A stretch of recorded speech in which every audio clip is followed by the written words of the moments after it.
Cuando desperté de esa cirugía que yo nunca pedí, me miré en el espejo y vi el rostro de una mujer muerta mirándome de vuelta. Mi marido me había transformado en su esposa fallecida. Lo que le hice a su rostro después fue lo único que me quedó por hacer. Hola, mis queridos. Hola, mis queridas. Qué bueno estar aquí con ustedes de nuevo. Pueden acomodarse ahí, tomarse un cafecito, que la historia de hoy... ¡Ay, esta va a remover el corazón, ¿eh? Mi nombre es Ivonete Cardoso Silva, pero todos aquí en Durango me llaman solo Doña Nete. Tengo 78 años, mijito. Y mira, cada año de estos tiene una historia que contar. Hoy estoy aquí en mi cocina, con esta mesa llena de moldes de cocadas, alegrías y ate que hago para vender en el tianguis todos los sábados. El olorcito de leche condensada hirviendo con chocolate está inundando todo aquí, ¿saben? Es un perfume que calma el alma. Empecé a hacer estos dulcecitos hace unos 15 años, después de que me jubilé de mi trabajo de auxiliar administrativa. Al principio era solo para ocupar el tiempo. ¿Saben cómo es?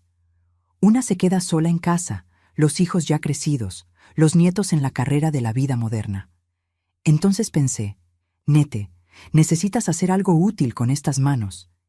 Y así nació este negocito. Todos los sábados por la mañana, bien tempranito, arreglo mi puestecito en el tianguis del centro de la ciudad. Los clientes ya me conocen, ya saben que los dulces de Doña Nete están hechos con cariño y esmero.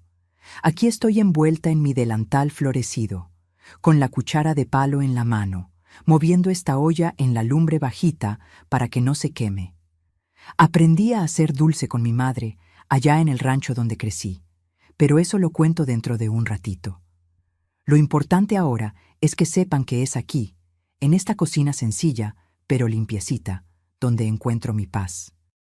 Aquí, entre estas paredes amarillas, con mi estufa de gas viejita pero que funciona bien, con mis moldecitos de colores todos en fila en la mesa de fórmica. Y ustedes, mis queridas y mis queridos que me están viendo ahora, quiero hacerles un pedido especial. Cuéntenme aquí, en los comentarios desde qué rincón de México o América Latina me están viendo. Y díganme también qué hora del día encontraron este video de la abuela aquí. ¿Están tempranito tomando su cafecito? ¿Están a la hora de la comida descansando un poquito? ¿O ya están por la tarde después del trabajo? Yo leo todos los comentarios, ¿eh? Me pone tan feliz saber de dónde son y qué momento del día apartaron para escuchar las historias de esta viejita. Háganlo por mí, ¿está bien? Vamos a crear una cadena de cariño. Ah, y si les gusta mi historia, no olviden darle like y suscribirse al canal Memorias de las Abuelas, porque tengo mucho todavía por contar. La vida le enseñó muchas cosas a esta abuela, y cada enseñanza puede ayudar a alguien que lo necesita escuchar. Pero saben, mis amores, hay algo que necesito contarles hoy. Una historia que guardé por muchos años, que solo ahora, en mi vejez, tengo el valor de sacar.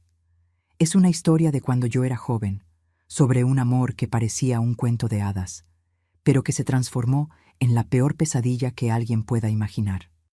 Es sobre el día en que desperté y no reconocí mi propio rostro en el espejo. Es sobre un hombre que me amó de una manera tan enferma, tan equivocada, que casi destruyó quien yo era por dentro. Pero antes de entrar en esa parte difícil, déjenme contar cómo empezó todo allá en mi infancia, cuando yo era solo una niña soñadora, corriendo descalza por los campos de Durango. Yo nací aquí mismo en Durango, pero no era en la ciudad, no, mijo. Era en un rancho bien alejado, unos 20 kilómetros del centro, en una casita de adobe que mi papá construyó con sus propias manos.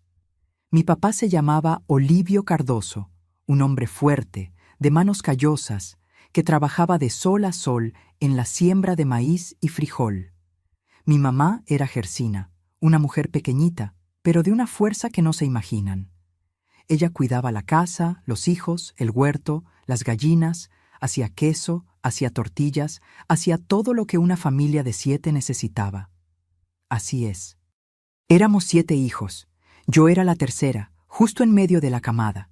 Los mayores eran mis hermanos Arlindo y Teresita. Después de mí vinieron Dair, Nadir, Zenaida y el más chiquito, Baldomiro. La casa era pequeña, tenía solo 3 cuartos. Entonces nosotras las niñas dormíamos todas en un solo cuarto, en 2 camas de hierro que rechinaban toda la noche si alguien se movía. Los niños estaban en otro cuarto y mis papás en el tercero. La casa tenía piso de tierra que mi mamá regaba todos los sábados con agua y jabón de ceniza que ella misma hacía.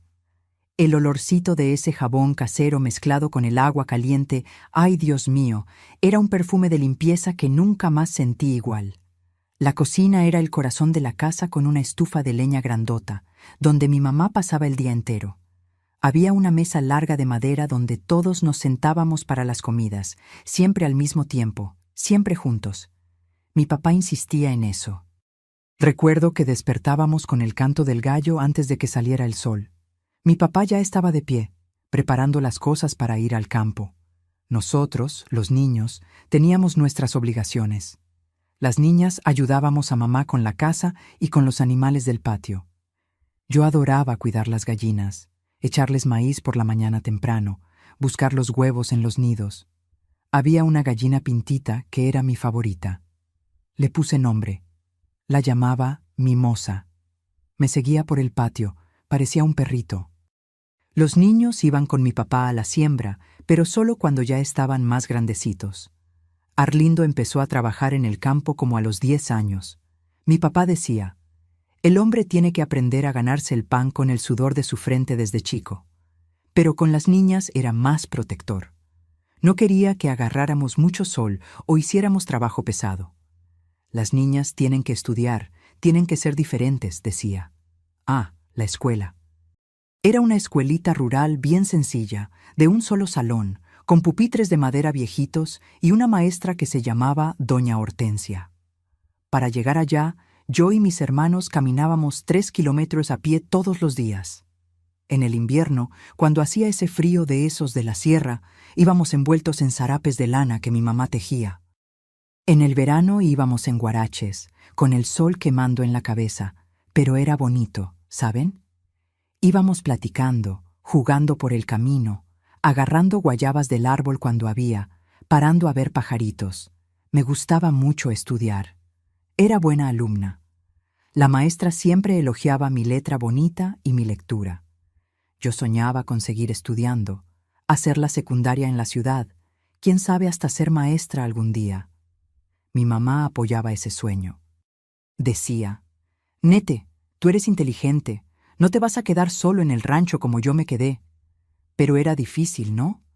Familia grande, dinero corto, y en esa época no era común que las niñas del campo estudiaran mucho.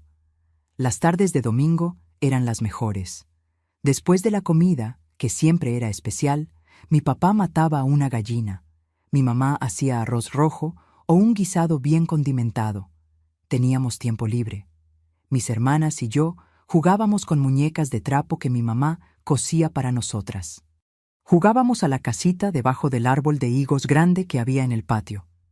Los niños jugaban pelota con una bola de calcetines en un campito que ellos mismos hicieron, o volaban papalotes cuando había viento. También había las fiestas de la comunidad. Todos los meses había baile en el corral de don Juvenal, un vecino que vivía como a 2 kilómetros de ahí. Iba todo mundo, las familias enteras. Había acordeón, guitarra y los adultos bailaban norteñas, polcas, corridos. Nosotros los chamacos andábamos corriendo de un lado para otro, jugando a las traes, comiendo quesadillas y tomando agua de Jamaica. Mi mamá hacía conchas rellenas para llevar y todo el mundo las elogiaba. Era conocida en la región por sus dulces. De ella heredé esta mano buena para la cocina. Mi papá era un hombre serio, trabajador, pero cariñoso a su manera. No era de mucha plática, ni de abrazos, pero demostraba su amor cuidándonos, trayendo comida a casa, regañando cuando era necesario, pero siempre con justicia. Mi mamá era lo contrario, era puro afecto. Cantaba mientras trabajaba, siempre tenía una sonrisa en el rostro, incluso cuando estaba cansada. Por las noches, antes de dormir, venía a darnos las buenas noches a cada uno, hacer una oración, darnos un beso en la frente. Tenía como 8 años cuando recibí mi primer vestido nuevo, hecho especialmente para mí. Antes de eso, solo usaba ropa que era de Teresita y me quedaba grande. Pero ese año, mi mamá consiguió comprar una tela florecida azul en la ciudad y cosió un vestido solo para mí. Me sentía la niña más bonita del mundo con ese vestido. Lo usé para ir a misa de Pascua en la capilla de la comunidad y recuerdo que caminaba toda derechita con miedo de ensuciarlo. Cuando tenía como 10 años, empezó a venir una camioneta de vez en cuando al rancho, trayendo provisiones que mi papá compraba en la ciudad. El chofer era un señor llamado don Ignacio, y siempre traía periódico viejo para nosotros. Yo adoraba leer esos periódicos, aunque fueran noticias viejas. Veía las fotos de las muchachas bonitas, leía sobre la ciudad grande, sobre la Ciudad de México, sobre Guadalajara. Me imaginaba cómo sería vivir en una ciudad grande, tener luz eléctrica, agua corriente, todas esas cosas modernas de las que solo oíamos hablar. Pero la vida en el rancho era buena, era simple, pero era honesta. No teníamos lujos, pero teníamos comida en la mesa todos los días, teníamos familia unida, teníamos salud. Yo era una niña feliz, soñadora, llena de planes para el futuro. Adoraba sentarme debajo de ese árbol de higos en las tardes de verano con un libro que la maestra me prestaba, leyendo historias de lugares lejanos. Así pasé toda mi infancia, entre los estudios, las tareas de casa, los juegos con mis hermanos, los domingos de fiesta. Yo no sabía todavía, pero la vida me guardaba caminos que nunca imaginé. Cuando cumplí 12 años, mi papá empezó a hablar de mandarme a estudiar a la ciudad, a vivir en casa de una tía suya que no tenía hijos. La nete tiene cabeza para el estudio, decía. Y fue así que, a los 13 años, salí por primera vez de la protección de esa casa de adobe y me fui a vivir a la ciudad grande. El cambio a la ciudad fue un shock enorme para mí, mis queridos. Yo, que solo conocía el ruido de los pajaritos y el silencio del rancho, de repente estaba en medio del ajetreo de Durango, con coches pasando, gente por todos lados, bocinas, ruido. Me fui a vivir con la tía Diva, hermana de mi papá, en una casita sencilla pero arreglada cerca del centro. Ella era viuda, no tenía hijos, y aceptó recibirme para que pudiera estudiar en la secundaria estatal que quedaba cerca. Los primeros meses fueron difíciles. Extrañaba a mi mamá, a mis hermanos, ese alboroto bueno de casa llena. La tía Diva era una mujer buena, pero medio seca, ¿saben? No era de mucho cariño. Me trataba bien, me daba de comer, me ponía a estudiar, pero no tenía ese afecto al que yo estaba acostumbrada. Por las noches lloraba escondida en la almohada, con nostalgia de casa. Pero yo era necia, quería mucho estudiar. Entonces me fui acostumbrando. En la escuela hice amistades, empecé a hacer amigos. Había una compañera que se llamaba Eulalia, que se volvió mi mejor amiga. Estudiábamos juntas, íbamos al parquecito después de clases, platicábamos de los muchachos que nos parecían guapos, cosas de adolescente, ¿no? Terminé la secundaria con buenas calificaciones. A los 17 años, mi papá estaba orgulloso. Vino a la graduación con mi mamá, todo arregladito con un traje prestado. Fue un día tan feliz, pero entonces vino la decisión difícil. ¿Seguir estudiando o trabajar? La familia necesitaba ayuda, y yo ya estaba grande. Terminé consiguiendo un trabajo de auxiliar administrativa en una tienda de telas del centro. El sueldo era poco, pero ayudaba a pagar mi estadía en casa de la tía Diva y todavía mandaba unos pesitos a casa. Los años fueron pasando. Trabajaba de día, ayudaba a la tía en casa y los fines de semana iba al rancho a visitar a la familia. Tuve unos noviazgos de juventud, nada serio. Un muchacho de contabilidad me llevó al cine una vez. Otro me dio unos besos en el baile de la sociedad, pero nada que fuera en serio. Yo era medio tímida todavía, medio trabada para esas cosas de noviazgo. Fue cuando tenía 24 años que todo cambió. Ya había salido de casa de la tía Diva y vivía en un cuartito rentado cerca del trabajo. Ya no era más esa niña del rancho. Era una mujer independiente, ganando mi dinero, pagando mis cuentas. En esa época cambié de trabajo. Me fui a trabajar como recepcionista en una clínica médica que acababa de abrir en el centro de la ciudad. Era una clínica moderna, bonita, toda blanquita y con olor a limpio. Yo usaba uniforme blanco, me quedaba en la recepción atendiendo a los pacientes, agendando consultas, organizando expedientes. Fue ahí donde lo conocí. Doctor Helio Tavares, un cirujano plástico que había venido de la Ciudad de México para abrir consultorio en Durango. Era un hombre de unos 45 años, muy elegante, siempre de traje impecable, perfume caro, cabello peinado con brillantina, alto, con porte bonito, manos finas de quien nunca trabajó en el rancho. Era viudo, eso todo el mundo lo sabía. La esposa había muerto en un accidente de coche unos 5 años antes, según comentaban las enfermeras. Al principio, él casi no me hablaba. Solo saludaba con un movimiento de cabeza cuando llegaba por la mañana y cuando se iba por la tarde. Yo me quedaba ahí en la recepción, él pasaba directo a su consultorio, pero con el tiempo empezó a platicar conmigo. Preguntaba cómo había sido mi día, si me estaba gustando el trabajo, de dónde era. Yo respondía educada, pero sin mucha confianza, ¿no? Después de todo, él era el doctor, el patrón, y yo solo la recepcionista. Un día me llamó a su consultorio, después de que todos se habían ido. Mi corazón latía fuerte. Pensé que había hecho algo malo, pero él solo quería platicar. Preguntó sobre mi familia, sobre mi vida. Le conté del rancho, de mis papás, de mis hermanos. Él escuchaba con atención, con esos ojos claros fijos en mí. Al final dijo: «Eres una mujer muy especial, Ivonete. Tienes una pureza que ya no se ve hoy en día». Después de eso, las pláticas se hicieron más frecuentes. Empezó a invitarme a tomar un café después del trabajo. Me llevaba a restaurantes elegantes donde yo nunca había pisado en mi vida. Yo me sentía sin gracia. No sabía qué cubierto usar, qué vaso era para qué bebida, pero él era paciente, enseñaba todo con amabilidad. «Tienes clase natural», decía. «Solo necesitas un poquito de pulir». En 3 meses me pidió ser su novia oficialmente. Yo no sabía qué responder. Él era mucho mayor, mucho más rico, de otro mundo completamente. Pero era amable, cariñoso, me trataba como una princesa. Y yo, bueno, me estaba empezando a enamorar.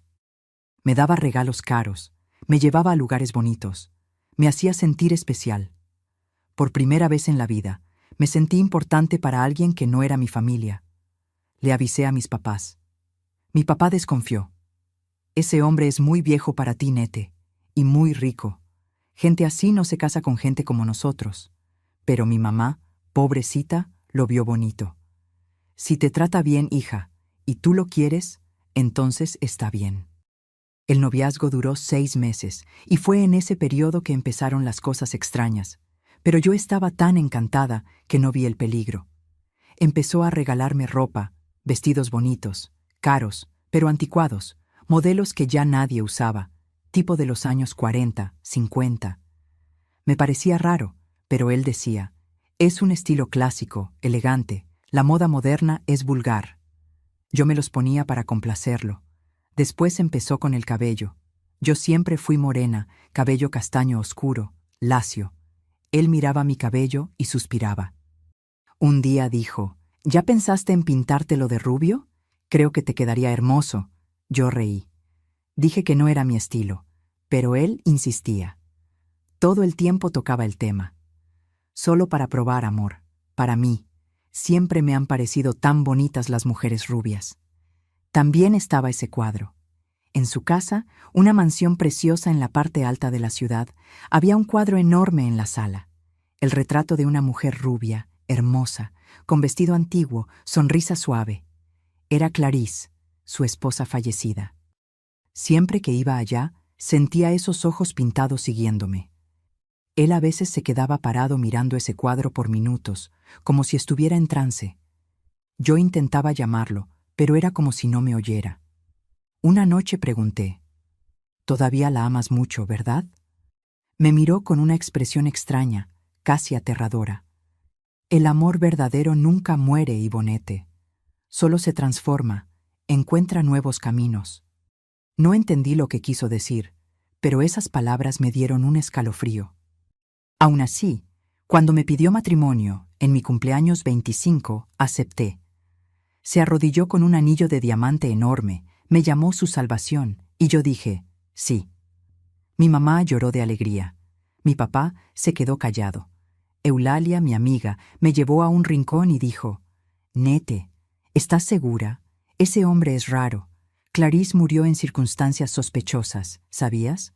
Hay gente que dice que él estaba en el coche con ella. No quise escuchar. Pensé que era envidia, chisme de ciudad chica. Nos casamos 3 meses después en una ceremonia pequeña en la iglesia del centro. Yo de blanco, él de negro. Cuando me puse el vestido de novia que él mandó hacer a la medida, noté que era demasiado antiguo, lleno de encajes, mangas largas, cuello alto. Parecía vestido de otra época, pero todos me felicitaron. Dijeron que estaba hermosa, entonces me tragué lo raro. La luna de miel fue en la Ciudad de México, en un hotel elegante. Fue ahí donde me entregó otro regalo, un frasco de tinte rubio platinado. Ahora que eres mi esposa, dijo con esa sonrisa que ya no parecía tan amable, quiero que te pongas aún más bonita. Píntate el cabello para mí, mi amor. Vas a quedar perfecta. Dudé, pero él insistió tanto, con tanto cariño, que terminé cediendo. Pasé la noche en el baño del hotel aplicando ese tinte. Cuando salí, rubia platinada, me abrazó muy fuerte, casi lastimándome, y susurró en mi oído. Tienes su alma, Ivonete. Solo necesitabas algunos ajustes para ser perfecta. No entendí. Pregunté qué quiso decir. Solo sonrió y dijo, ajustes de comportamiento, querida, para ser la esposa ideal. Pero había algo en esa sonrisa, algo que me hizo sentir que había cometido el mayor error de mi vida.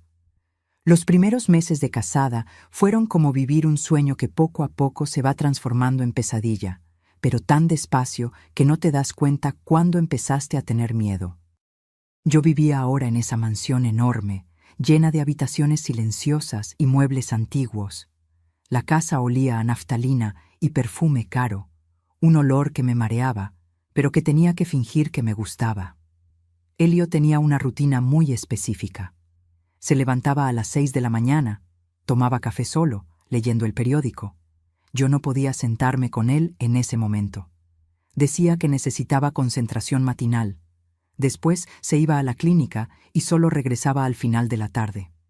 Cuando llegaba, me llamaba a la sala, me hacía sentar en un sillón específico, ese que estaba debajo del retrato de Clarisse, y se quedaba mirándome en silencio por minutos. Estoy estudiándote, decía. Cada detalle. Empezó a controlar todo. Mi ropa, mi cabello, mi maquillaje.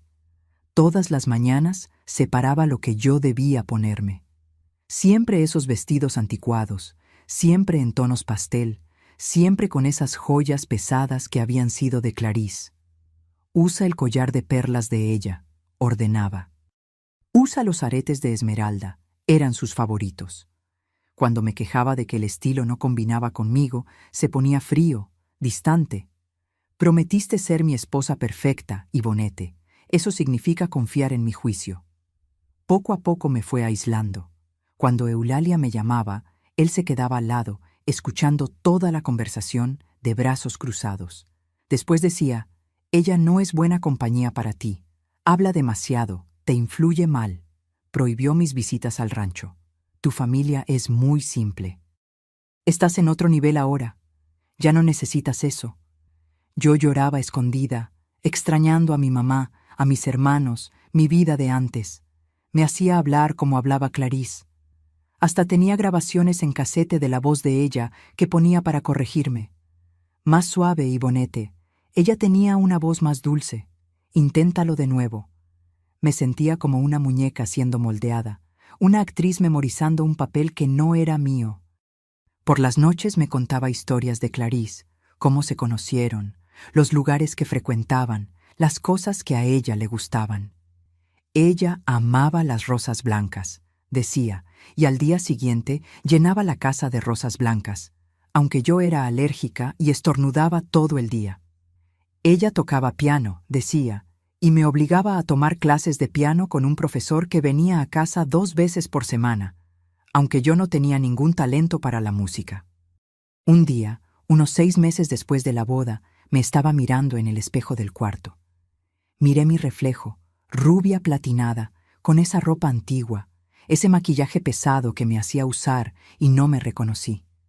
Empecé a llorar. Elio entró al cuarto en ese momento y me abrazó por detrás, mirando nuestro reflejo en el espejo. «Estás casi perfecta», susurró. «Solo falta un poquito más». Pregunté con voz temblorosa. «¿Un poquito más de qué?». Sonrió de una manera que me heló. «Paciencia, mi amor. Pronto vas a entender». Empecé a tener crisis de ansiedad. Mi corazón se aceleraba de la nada. Me quedaba sin aire, con mareos. Elio, como médico, siempre tenía una explicación. «Es estrés», decía. «Es adaptación al matrimonio». Me daba medicinas calmantes que me dejaban lenta, somnolienta. Vivía en una neblina sin energía para reaccionar, para cuestionar. Fue en una de esas noches que todo sucedió. Acababa de cenar. Siempre cenábamos en silencio. A él no le gustaba la plática durante las comidas. Después de la cena, me fui a la sala a leer un libro, pero empecé a sentir un dolor de cabeza terrible, de esos que parece que la cabeza va a explotar. Me quejé con él. «Ay, mi amor», dijo con esa voz demasiado suave, esa voz que ahora me daba escalofríos. «¿Estás tan tensa? Voy a prepararte un té especial y una pastilla que van a hacer que ese dolor se quite rapidito». Regresó de la cocina con una taza humeante y una pastilla. «Toma, querida. Confía en mí. Soy médico. Sé lo que es mejor para ti». Yo estaba con tanto dolor que ni cuestioné. Tomé el té, me tragué la pastilla. El sabor era amargo, extraño, pero él dijo que era normal. «Acuéstate en el sofá y relájate. Pronto va a pasar». Me acosté y poco a poco todo empezó a ponerse borroso. Mi lengua se puso pesada, mis párpados empezaron a cerrarse solos. Intenté hablar, pero las palabras no salían bien. Intenté levantarme, pero mi cuerpo no obedecía. Lo último que recuerdo es su voz, susurrando cerca de mi oído. «Finalmente, mi amor. Finalmente voy a poder hacerte quedar perfecta. Vas a despertar siendo quien realmente debías ser». Y entonces, todo se puso negro. Cuando empecé a volver en mí, no sé cuánto tiempo había pasado. Días, semanas. Todo era confuso, nebuloso. Estaba en una cama, pero no era mi cama. El olor era de hospital, ese olor a alcohol y medicinas que se queda pegado en la nariz. Intenté abrir los ojos, pero dolía. Dolía todo. Mi rostro entero latía, quemaba como si me hubieran golpeado.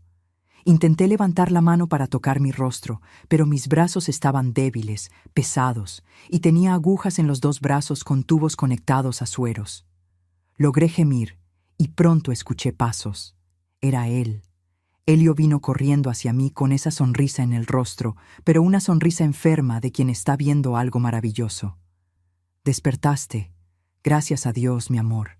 Estaba tan preocupado». Intenté hablar, pero mi boca no se movía bien. Todo estaba vendado. Solo mis ojos quedaban descubiertos.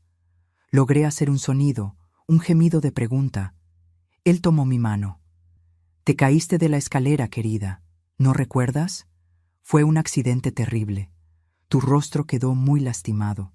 Pero no te preocupes. No te preocupes ni un poquito. Yo me encargué de todo. Soy el mejor cirujano plástico de la región. ¿Recuerdas? Reconstruí tu rostro. Hice un trabajo perfecto. Vas a quedar aún más hermosa de lo que eras antes». Intenté mover la cabeza. Intenté decir que no, que yo no me había caído de ninguna escalera, que él me había dopado, pero no podía. Solo podía quedarme ahí acostada, sintiendo ese dolor insoportable, sintiendo las lágrimas correr de mis ojos a la almohada. Él me visitaba todos los días. Traía flores, siempre rosas blancas. Hablaba conmigo como si fuera una niña, explicando cómo iba mi recuperación, cómo se cambiaban las vendas, cómo la cicatrización estaba perfecta, absolutamente perfecta. Yo estaba atrapada sola en ese cuarto privado de su clínica, sin poder hablar, sin poder moverme bien. Las enfermeras eran de él, obedecían solo a él. Nadie cuestionaba nada. Pasaron semanas. El dolor poco a poco disminuyó, pero la angustia mental solo aumentaba. Yo sabía que algo estaba terriblemente mal. Él había hecho algo conmigo y tenía pavor de descubrir qué. Cada vez que intentaba preguntar, tocar las vendas, él sostenía mi mano con fuerza y decía: «Calma, querida, pronto vas a ver, vas a estar tan feliz. Finalmente vamos a ser la pareja perfecta que siempre debimos haber sido». El día de quitar las vendas estaba llegando y yo sentía en el fondo de mi alma que cuando esas vendas salieran iba a descubrir algo que me iba a destruir por dentro, algo que nunca más se podría deshacer. El día llegó. 3 semanas y 2 días después de que desperté en ese cuarto, Elio entró con una sonrisa de niño en mañana de Navidad. Estaba emocionado de una manera que me dio náusea. «Hoy es el día, mi amor. Hoy finalmente te vas a ver. Vas a ver el regalo que te di». Yo estaba sentada en la silla al lado de la cama, usando una bata blanca de hospital que me quedaba demasiado grande. Mi cuerpo había adelgazado en esas semanas. Casi no comía, no tenía hambre, solo ese nudo en la garganta constante. Mi corazón empezó a latir tan fuerte que pensé que me iba a desmayar. Él se acercó con las tijeras quirúrgicas y empezó a cortar las vendas. Despacio, con cuidado, como quien abre un regalo valioso. Con cada capa que salía, sentía el aire frío tocar mi piel por primera vez en semanas. La piel estaba sensible, tirante, extraña. Cuando cayó la última venda, él dio un paso atrás para verme mejor. Sus ojos se pusieron brillantes, se llenaron de lágrimas. «Perfecto», susurró, «absolutamente perfecto».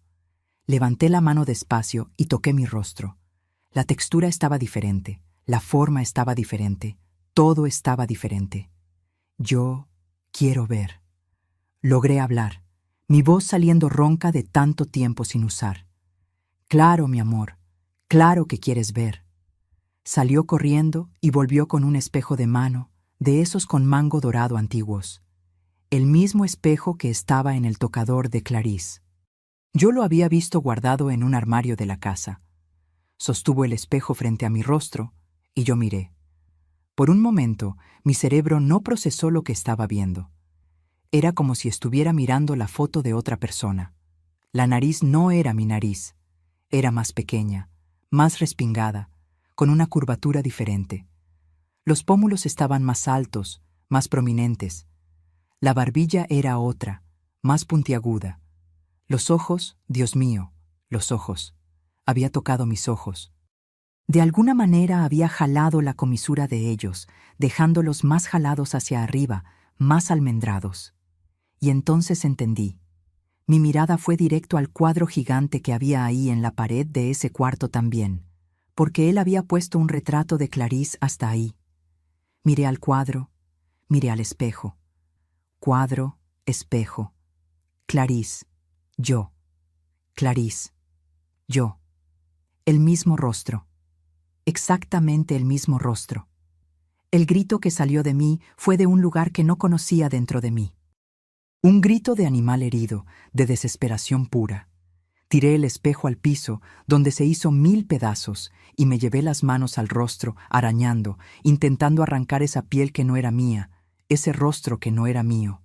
«No, no, ¿qué me hiciste? ¿Qué me hiciste?». Gritaba, lloraba, me sacudía. Elio intentó sostenerme, pero lo empujé con una fuerza que no sabía que tenía. Caí al piso en medio de los vidrios rotos, sangrando, pero ni sentía dolor. El dolor de mi cuerpo no era nada comparado con el dolor de mi alma siendo desgarrada. Él se arrodilló a mi lado, intentando abrazarme, intentando calmarme. «Mi amor, cálmate, estás en shock. Es normal. Pero mira qué hermosa quedaste. Mira qué perfecta eres ahora. Finalmente eres quien siempre debiste haber sido». Me alejé de él, arrastrándome por el piso. Yo no soy ella. Yo no soy Clarice. Yo soy Ibonete. Yo soy Ibonete. Mi voz estaba ronca de tanto gritar. Él se puso de pie, mirándome con esa expresión aterradora, casi como si no me oyera de verdad. «Eres quien necesito que seas», dijo con calma fría. «Eres mi obra maestra, mi regalo de Dios. Clarisse volvió a mí, finalmente volvió. En ese momento entendí la verdad completa, la verdad que mi amiga Eulalia había intentado advertirme. Él no me amaba. Nunca me amó. Solo quería un cuerpo, un cascarón vivo para poner el rostro de la mujer muerta.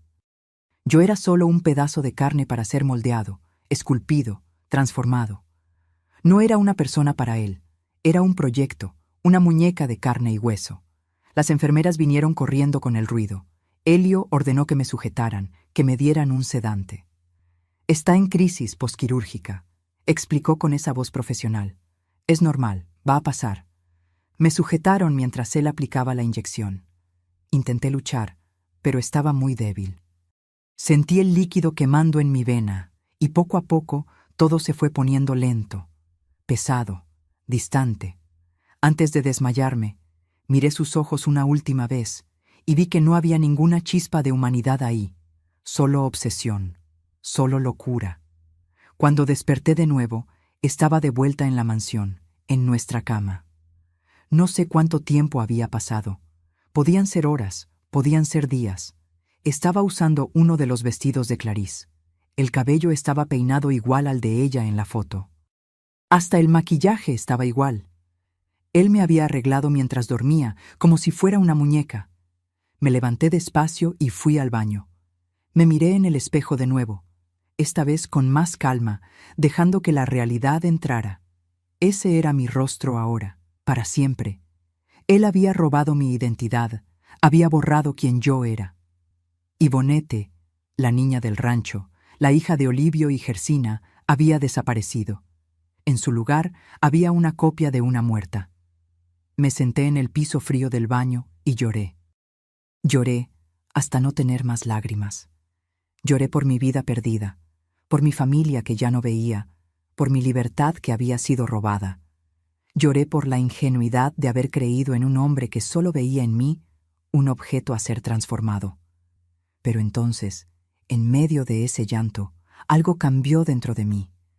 La tristeza empezó a convertirse en rabia, una rabia fría, calculada, peligrosa. Él me había transformado en algo que yo no era. Muy bien. Entonces iba a usar esa transformación contra él. Él quería una Clarisse. Entonces iba a tener una Clarisse, pero no la Clarisse dulce y sumisa que él recordaba. Iba a tener una Clarisse vengativa, una Clarisse que lo iba a hacer pagar por cada segundo de sufrimiento que me causó. Sequé las lágrimas, miré mi reflejo, ese rostro extraño, esos ojos que no eran míos, e hice una promesa a la niña del rancho que todavía vivía en algún lugar ahí dentro. Voy a sacarnos de aquí. Voy a hacer justicia. Él va a pagar. Me levanté, arreglé el cabello, retoqué el maquillaje. Cuando salí del baño, Elio estaba en el cuarto esperándome. «Estás mejor, mi amor». Forcé una sonrisa dulce, suave, la sonrisa de Clarisse. «Estoy, querido. Perdón por la crisis. Tienes razón. Solo estaba en shock, pero ahora entiendo. Ahora veo el regalo que me diste». Sus ojos brillaron de felicidad enferma. Me abrazó fuerte. «Sabía que ibas a entender. Lo sabía». Devolví el abrazo, pero por dentro estaba planeando cada detalle de mi venganza. Él había creado un monstruo y ese monstruo lo iba a destruir. Los meses siguientes fueron los más difíciles de mi vida, mis queridos, pero también fueron los que me enseñaron que somos más fuertes de lo que imaginamos cuando ya no tenemos nada que perder. Fingí tan bien que merecía un premio de actriz. Todos los días me despertaba y me ponía la máscara. No solo la máscara del rostro que él me había dado, sino la máscara de la esposa perfecta, de la Clarisse resucitada que él tanto quería. Empecé a estudiar todo sobre Clarisse. Le pedía que me contara historias de ella. Miraba los álbumes de fotos antiguas. Leía el diario de ella que él guardaba en un cajón con llave. Encontré la llave escondida. Aprendí cada detalle de la vida de ella, cada hábito, cada preferencia. Cuando él llegaba a casa, yo estaba sentada tocando piano, aunque me dolieran los dedos de tanto practicar. Sonreía como ella sonreía en las fotos. Caminaba como él decía que ella caminaba. Me convertí en la sombra de una muerta. Elio estaba radiante.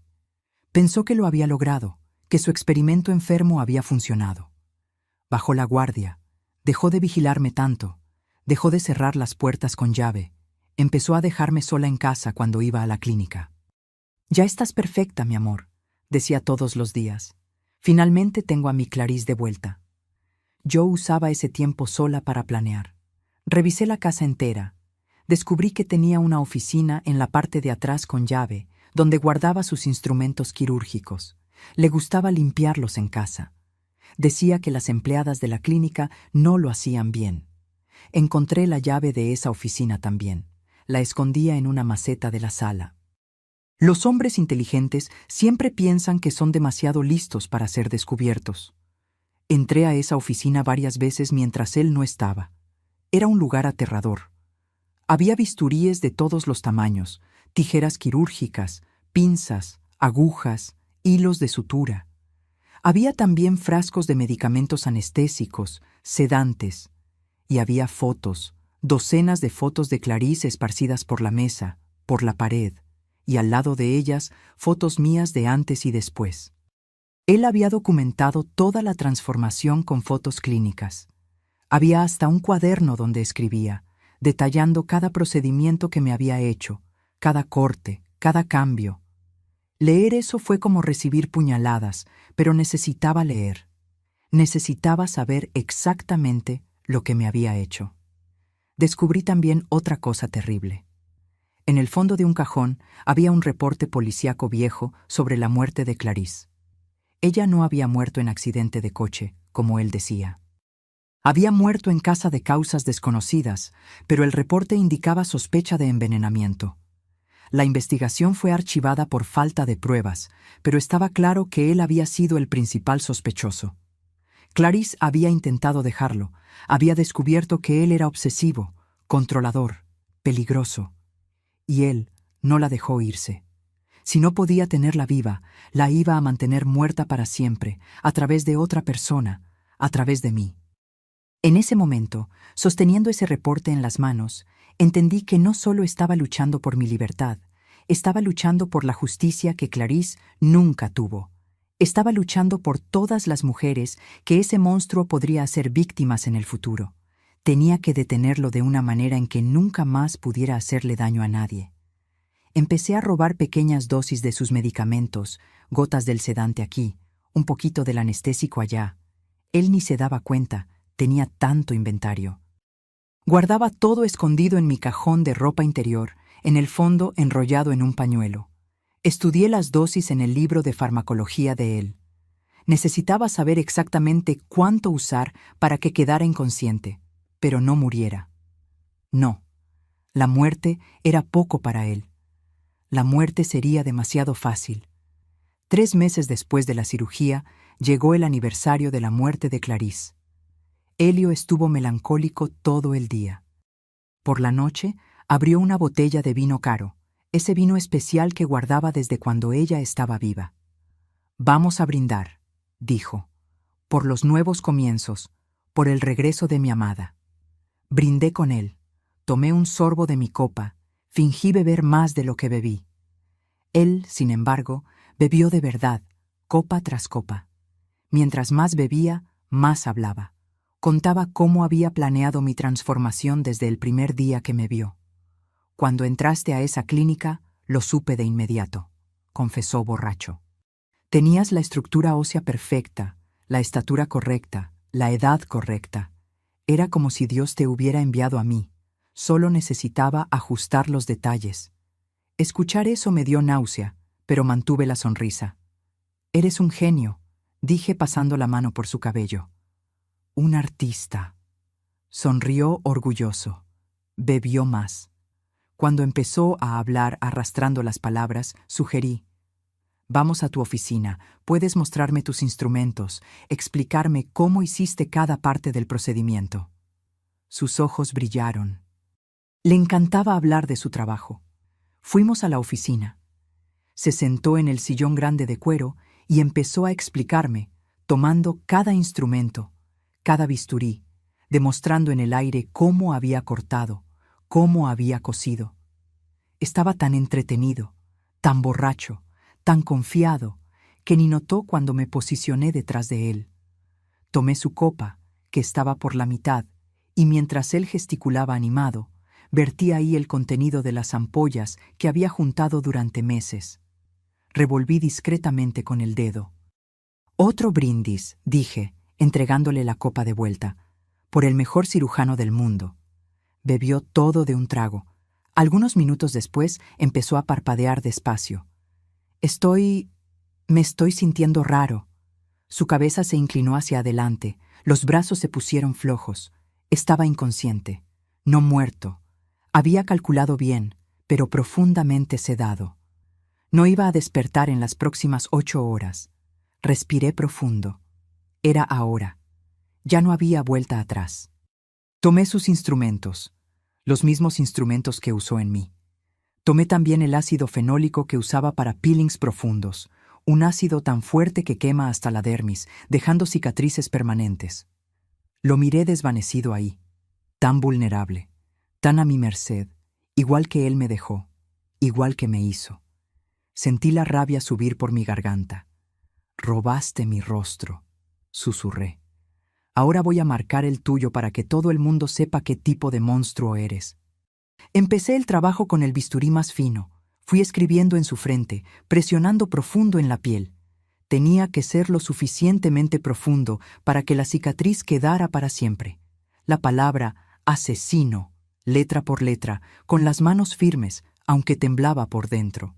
Después en la mejilla izquierda, ladrón. En la derecha, de almas. Él gimió bajito en medio del procedimiento, pero no despertó. El sedante era potente. Por último, el ácido. Tomé el frasco, mojé un pedazo de gasa y lo apliqué en sus párpados cuidadosamente. El tejido empezó a quemarse, a ponerse rojo. Se formaron ampollas. Esas manos suyas, esos ojos suyos eran las herramientas del monstruo. Sin ellos, nunca más podría hacer otra cirugía. Nunca más podría ver la belleza que tanto idolatraba. Nunca más podría transformar a otra mujer en fantasma. Cuando terminé, me lavé las manos, limpié los instrumentos, puse todo de vuelta en su lugar. Le tomé fotos con la cámara que él mismo usaba para documentar los procedimientos. Tomé el cuaderno donde había escrito sobre mi cirugía, el reporte sobre la muerte de Clarice y guardé todo en una carpeta. Entonces, con las manos todavía temblando, llamé a la policía. «Bueno, necesito ayuda, mi marido. Intentó doparme de nuevo, intentó hacerme otra cirugía forzada. Yo me defendí. Está lastimado. Por favor, vengan rápido». Cuando la policía llegó, encontraron la escena. Él todavía inconsciente en el sillón, con las palabras escritas en el rostro y los párpados quemados. Yo en la sala llorando con los documentos en la mano. Mostré el diario de él. Mostré el reporte de la muerte sospechosa de Clarice. Mostré las fotos del antes y después de mi transformación forzada. Conté todo. Los policías quedaron horrorizados. Llamaron una ambulancia para él, pero también llamaron refuerzos. Porque estaba claro que eso no era una agresión común. Era el fin de una pesadilla de años. Era justicia. Cuando los paramédicos se lo llevaron todavía inconsciente, uno de los policías más viejos vino a hablar conmigo. «Señora», dijo bajito, «oficialmente esto va a ser investigado, pero extraoficialmente creo que usted hizo lo que tenía que hacer. Hombres así son demonios con bata blanca». Esa noche dormí en la delegación, pero dormí mejor de lo que había dormido en meses, porque finalmente había hecho algo. Había recuperado un pedazo de mi poder. El rostro ya no lo podía cambiar, pero el futuro sí. Y su futuro lo había destruido con mis propias manos. Y aquí estoy yo, mis queridos, hoy a mis 78 años, viviendo aquí en Durango, en la misma ciudad donde todo pasó, pero en una vida completamente diferente. Deben estar preguntándose, doña Nete, ¿qué pasó después? Entonces, déjenme contar. El proceso fue largo. Helio sobrevivió, pero quedó ciego del ácido que le eché. Las cicatrices de las palabras que escribí en su rostro quedaron para siempre bien visibles. Perdió la licencia médica. Nunca más pudo operar a nadie. Fue condenado por lesión corporal gravísima, privación de la libertad, y el caso de la muerte de Clarice fue reabierto. Con las pruebas que encontré, lograron finalmente hacer justicia por ella también. Le dieron 20 años de prisión, cumplió 17 y murió allá dentro de un derrame cerebral en 1990. Yo no fui al entierro. En cuanto a mí, bueno, me tomó tiempo recuperarme. Me quedé viviendo en un departamento sencillo que la policía me ayudó a conseguir con ayuda de asistencia social. Hice terapia durante años. En esa época no se hablaba mucho de terapia, pero yo necesitaba mucho. Aprendí a vivir con este rostro que no es el mío, pero que se volvió mío. Pensé en hacerme otra cirugía para volver a ser como era antes, pero los médicos dijeron que sería demasiado riesgoso, que había mucho tejido cicatricial, que podía salir mal. Entonces, aprendí a aceptar. Volví a tener contacto con mi familia. Mi papá y mi mamá vinieron a buscarme. Me llevaron de vuelta al rancho por un tiempo. Casi no me reconocieron al principio. Lloraron mucho, pero el amor de papá y mamá no cambia por un rostro diferente. Me acogieron, me cuidaron, me ayudaron a volver a ser persona de nuevo. Mis hermanos también, cada uno a su manera, me apoyaron. Teresita venía a visitarme toda la semana, traía comida, se quedaba platicando conmigo. Con el tiempo volví a trabajar. Primero en un mercadito como cajera, después en una escuela como auxiliar de limpieza. Trabajo honesto, simple, que me hacía bien. Conocí gente buena, hice amistades verdaderas. Aprendí que la vida continúa incluso después de la peor pesadilla. Me casé de nuevo, sí, unos 10 años después de todo. Un hombre sencillo, viudo, que trabajaba de mecánico. Su nombre era Agenor. Él sabía toda mi historia. Se la conté antes de casarnos porque no quería mentiras entre nosotros. Me miró con esos ojos buenos y dijo: «Lo que importa es quién eres por dentro, Nete. Y tú eres la mujer más valiente que he conocido». Vivimos juntos por 23 años, hasta que partió de cáncer en 2006. Me dio 3 hijos hermosos, 2 niños y una niña. Ellos me dieron 8 nietos, que son mi alegría hoy. Hoy vivo en una casita sencilla aquí en Durango, no muy lejos de donde crecí. Es una casa pequeña, de 2 cuartos, con un patiecito atrás donde siembro cositas. Tengo mi huerta de especias, perejil, cilantro, albahaca. Tengo un árbol de capulín que da fruta cada año y hago mermelada para vender en el tianguis junto con los dulces. Mis hijos viven cerca, vienen a visitarme toda la semana. Marlene, mi más chiquita, viene todos los sábados a ayudarme a hacer los dulcecitos para el mercado. Nos quedamos aquí en la cocina riendo, platicando mientras enrollamos cocadas y hacemos alegrías. Mis nietos pasan aquí después de la escuela algunos días. Comen pan con cajeta que yo hago, me cuentan de sus vidas. Esta casa siempre está llena de ruido bueno, de risas, de vida. Participo en el grupo de tejido de la iglesia todos los martes. Somos un montón de abuelitas que nos juntamos para hacer manteles, carpetitas y platicar de todo. Ellas saben mi historia. Todo el mundo en Durango lo sabe. Ciudad pequeña no guarda secretos, pero me tratan con cariño, con respeto. No me ven como pobrecita, me ven como sobreviviente. A veces, cuando estoy sola, me miro en el espejo y todavía me extraña un poco. Después de todos estos años, me acostumbré a este rostro. Pero hay días que recuerdo a la niña que era, a la Nete de cabello oscuro y nariz respingona que corría descalza por el rancho. Ella todavía está aquí dentro, ¿saben? El rostro cambió, pero la esencia no. Yo todavía soy la hija de Olivio y Gersina. Todavía soy la niña que jugaba con la gallina mimosa. Todavía soy yo. La vida me enseñó que somos mucho más que apariencia, que somos hechos de las decisiones que tomamos, del valor que tenemos, del amor que damos y recibimos. Helio pensó que podía borrarme, transformarme en otra persona, pero solo logró cambiar mi cara. Por dentro seguí siendo yo. Y esa victoria, mis queridos, esa victoria nadie nunca me va a quitar.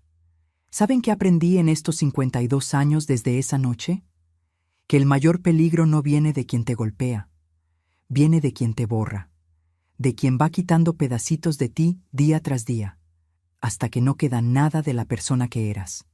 Y ni te das cuenta cuándo empezó, porque viene disfrazado de cuidado, de protección, de amor. Hay gente que piensa que solo es violencia cuando deja la marca morada en el cuerpo, pero las marcas más profundas son las que nadie ve. Son aquellas que quedan en el alma cuando alguien te convence de que no eres suficiente, cuando te hace cortar lazos con quien te ama de verdad, cuando te transforma en una versión de otra persona, porque tú, como eres, no sirves. Yo era una niña del rancho que soñaba con estudiar. Me convertí en una muñeca viva, representando a una muerta. Y lo peor, lo permití. Acepté los vestidos anticuados, pinté el cabello, fingí ser quien no era, porque confundí obsesión con pasión, confundí control con protección, confundí prisión con hogar. Hoy, cuando me miro en el espejo y veo este rostro que no nació conmigo, pienso, ¿valió la pena sobrevivir? Y la respuesta es sí, 1000 veces sí. Porque cada arruga que gané después, cada cana, cada marca del tiempo, esas son mías. Son de la vida que elegí vivir, no de la vida que él quiso que viviera. Ustedes que me están escuchando ahora, pongan atención. Nadie que te ama de verdad va a querer cambiarte. Mejorar juntos, crecer juntos, apoyarse el uno al otro, eso es pareja. Pero moldearte como si fueras masa de pan, borrar tu esencia, aislarte de todo el mundo, eso es enfermedad, eso es peligro. Y no importa cuánto tiempo ya invertiste en esa relación. No importa cuántas excusas ya inventaste para explicar el comportamiento de él o ella. No importa si toda la familia ya sabe, si la casa ya está comprada, si todo el mundo piensa que son la pareja perfecta. Si ya no eres tú, sal ahora. Busca a tu mamá, a tu papá, a tu hermano, a tu amiga, esa que abandonaste porque a él no le caía bien. Llama, manda mensaje, toca la puerta. Las personas que te aman de verdad te van a recibir de vuelta siempre. Y para quien está viendo desde afuera a alguien cambiando, desapareciendo, borrándose, no te quedes callado. Fue Eulalia quien intentó advertirme. Yo no escuché, pero ella intentó. Sé esa persona, intenta, porque a veces una palabra de alerta puede salvar una vida. Hoy hago mis dulcecitos, cuido a mis nietos, bordo mis paños de cocina en el grupo de la iglesia. Es una vida sencilla, humilde, pero es mi vida, y eso no tiene precio. Ahora escucha bien lo que te voy a pedir. Si te identificaste con alguien en esta historia, seas tú misma o alguien cercano, no dejes que este video se pierda aquí. Suscríbete al canal Memorias de las Abuelas ahora mismo, dale like, porque estas historias necesitan llegar lejos. Necesitan llegar a esa mujer que piensa que está loca, a ese hombre que está siendo aislado y controlado también, porque sucede, a esa mamá que está viendo a su hija desaparecer poco a poco. Y deja en los comentarios solo 2 palabras para que sepa que entendiste el mensaje. Yo existo. Escribe ahí. Yo existo. Porque eso es lo que intentan quitarnos, la certeza de que existimos, de que importamos, de que merecemos ser quienes somos. Entonces, ve ahora, suscríbete, comparte, comenta y principalmente, cuídate, valórate, protégete, porque tú existes y el mundo te necesita completo, no una copia de nadie más.